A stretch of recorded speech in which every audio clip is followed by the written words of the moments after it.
Okay, last two cards, last two lessons on autism. And five, we're looking at Asperger's syndrome. And actually, I have it as like an acronym.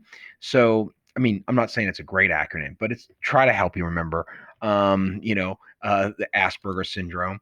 And by Asperger's is actually not technically the definition any longer. They don't call it Asperger's. Because autism was changed to a spectrum disorder, meaning that there's high functioning, low functioning. Asperger's is what we would call high functioning autism. Like it's very likely, especially if you're in school, that the students that you have in classroom that have autism have Asperger's, and you don't even realize that they maybe have autism. Maybe there's something quirky about them that you think is odd, but actually they have autism. They just have high functioning autism. So Asperger's syndrome. And if you take your card and flip over, or on the right hand side of your card of your Cornell notes, go ahead and write this. This is high functioning autism now. This is so Asperger's term is actually not used officially any longer. You'll run into some people maybe who had a child with autism, a few years back, and they still might use the term Asperger's, but technically the term is not officially used. I use it just simply to kind of tell you what high functioning autism is, because it's something that you may experience in the classroom. And I really, really love for you to be a lot more tolerant of people who maybe seem a little odd or socially awkward, and understand that they have high functioning autism. Okay, so let's go through this really quickly. All right, so what does it mean? Well, one, a lot of students with high functioning autism have very advanced vocab. And part of that is usually they read, they have tremendous memories, and also they just listen to adults. Because a lot of times children with autism don't get along well with peers, or don't understand their peers, they often speak with adults a lot, and so they pick up a lot more vocabulary than maybe your average kid would. They're extremely sensitive to criticism, an extreme sensitivity to criticism. In fact, they might even act immature, given their age, to criticism. Now, no one likes criticism, by the way. No one likes criticism. No one looks for it. But someone with Asperger's might, or high functioning autism, might even miss. They may get wrong like what the intention is. Like they don't misunderstand the intentions of someone when they're trying to give criticism. They have a particular topic obsession. Like they're obsessed with the Titanic, or they're obsessed with US history or the Civil War, or whatever topic is Star Wars, and they literally know everything about it. And when they talk to you, it's literally like the only thing they want to talk about. Like you talk to, whoever, whatever, Sally, and all she wants to talk about is horses. That's it. Horses all the time. And then you talk to Bobby, and with autism, and all Bobby wants to talk about is, whatever movies, every movie. Like he's obsessed with movies in general and movie history. And it's like, just seems weird. Like every conversation is steered toward that. And that's part of the social problems they have. I'm not going to share the video here, but this young man with autism is obsessed with trains and taking photographs of trains and train tracks. And so, anyway, the stories about how he set up a Facebook page in Salem, Ohio, and kind of became known for his photographs of trains because he just knows everything about them. And that's a very classic autism right there.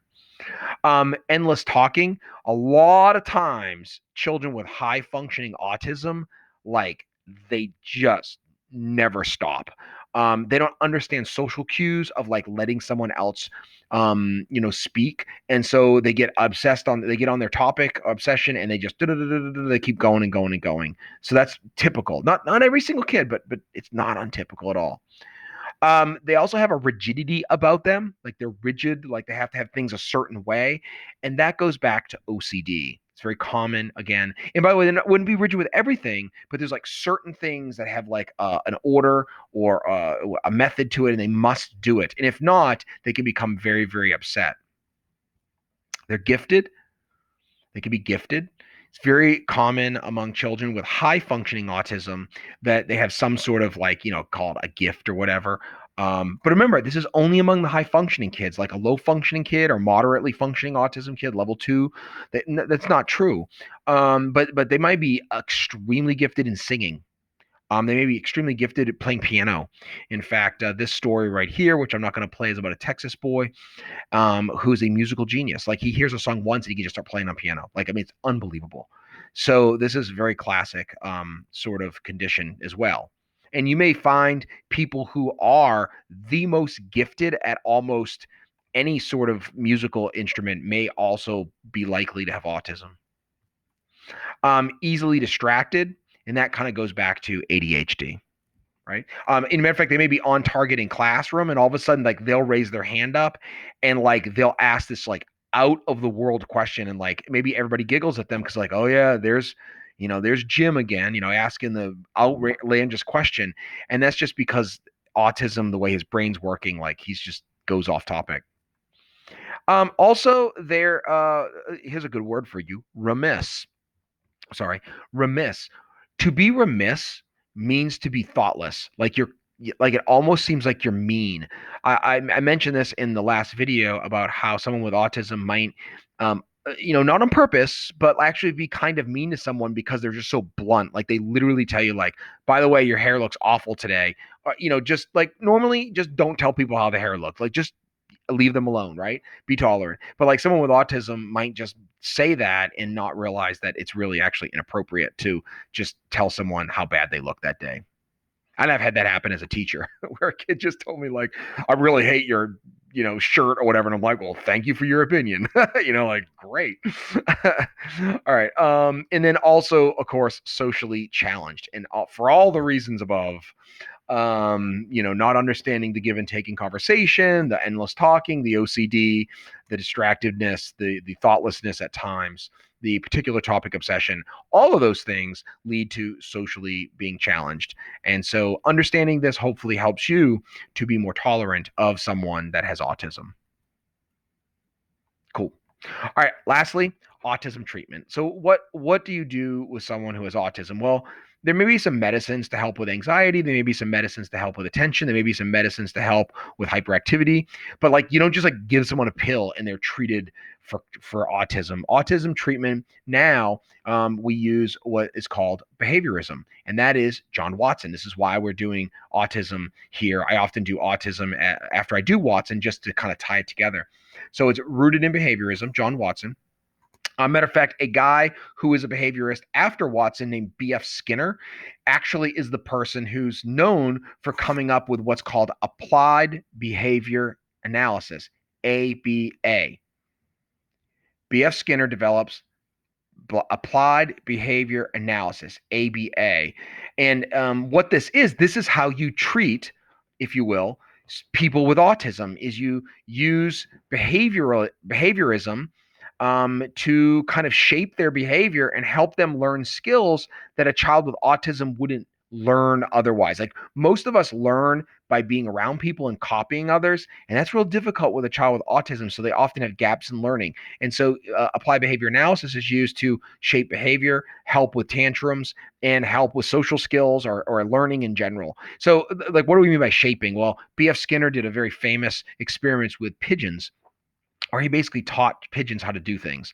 So step one, he gave the pigeon food when it turned toward the button. So that like taught the pigeon, if you turn toward the button, you will get, food, right? And so they started doing that. Then step two was you gave the pigeon food when it walked toward the button. So it wasn't just enough to turn toward the button. Now you have to walk toward the button in order to get food. So the pigeon learns that. And then this is called shaping behavior. Okay. This is operant conditioning.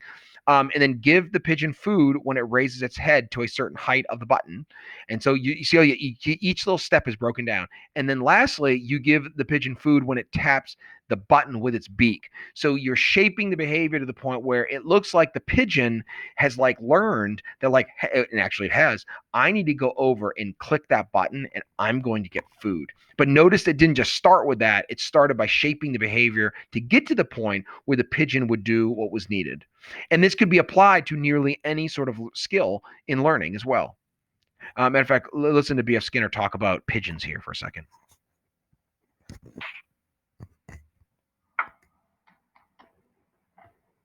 See, it says peck.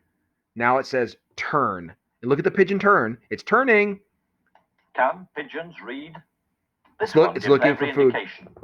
It turned again. Being taught to distinguish between two words. And then it gets behave food. Appropriately. Now it looks. Peck. Oh, and it knows that the peck is to peck. He's learned his different response to each sign by being rewarded with food. So the bird isn't acting independently. Its behavior is shaped by controlling its environment.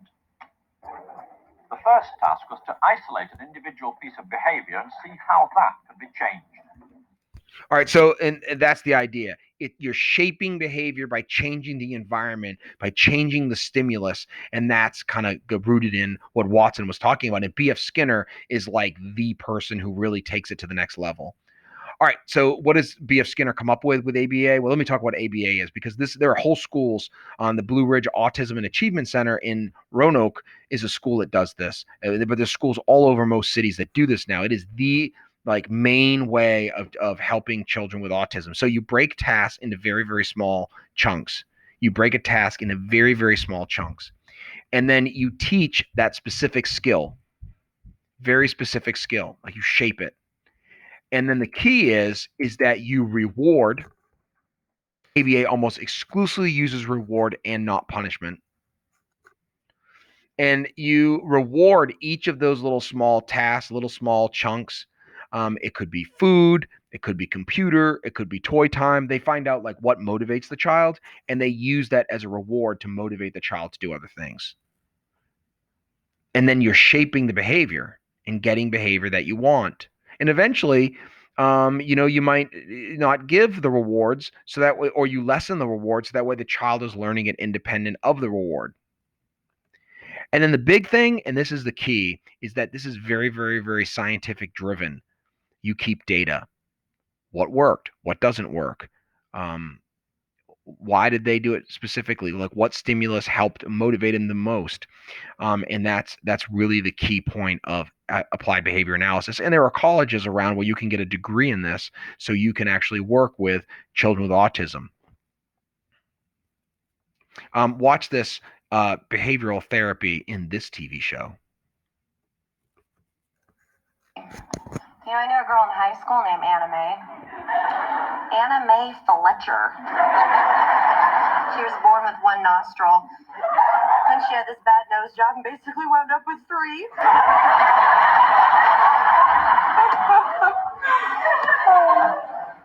You're here a lot now.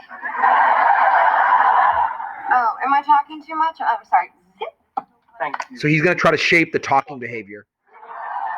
Yes, please. So he rewarded her when she didn't talk. Oh. Hey, Kim. Yeah. You know what? Hold on. Let me take this in the hall. So the fact that she would go out in the hallway and talk and not be there, he rewards her for that. You'll never guess who they got to replace before. Okay. I know what you're doing. Really? Yes. You're using chocolates as positive reinforcement for what you consider correct behavior. See, that's behaviorism. Woo! Very good.